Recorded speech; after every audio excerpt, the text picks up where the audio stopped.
namanya kehidupan kita, keseharian kita itu pasti yang namanya istilahnya bakteri itu bekerja gitu.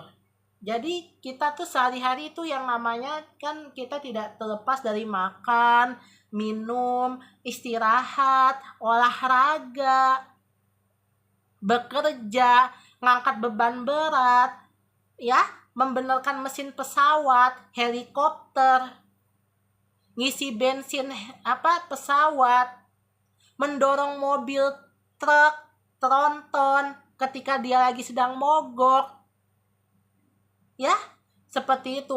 Ataupun yang namanya membenarkan mesin kereta api yang rusak, atau membenarkan sistem MRT yang yang namanya yang jalannya itu yang namanya tidak benar, ya, membenarkan gaduler yang rusak. Nah, itu kan kita tiap hari bekerja ya sebagai itu ya. Seperti itu kerjanya di bagian-bagian tertentu.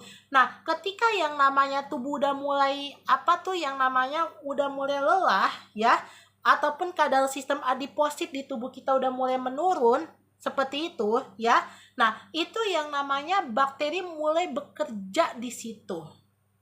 Ya, sistem pertahanan tubuh manusia mulai bekerja di saat manusia itu yang namanya ingin makan siang, ataupun ketika manusia itu yang namanya sudah selesai bekerja dan ingin pulang ke rumah, dan yang namanya setelah yang namanya manusia makan malam menjelang dia tidur. Nah, itulah yang namanya sistem mekanisme atau regulasi tubuh kita itu mulai bekerja. Nah, itulah yang disebut dengan yang namanya ilmu mikrobiologi. Seperti itu. Fakta. Ya. Jadi itu ya sistem yang namanya regulasi tubuh. Nah, itu kita sebutnya mikrobiologi.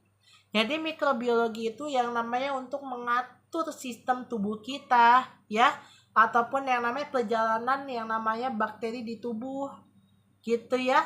Terus yang namanya fungsinya untuk apa lagi? Mengatur yang namanya sistem yang namanya termostat tubuh, ya, mengatur sistem yang namanya pergerakan saraf yang ada di otak, lobus temporer, seperti itu ya, pulmonaris, cerebral, seperti itu ya.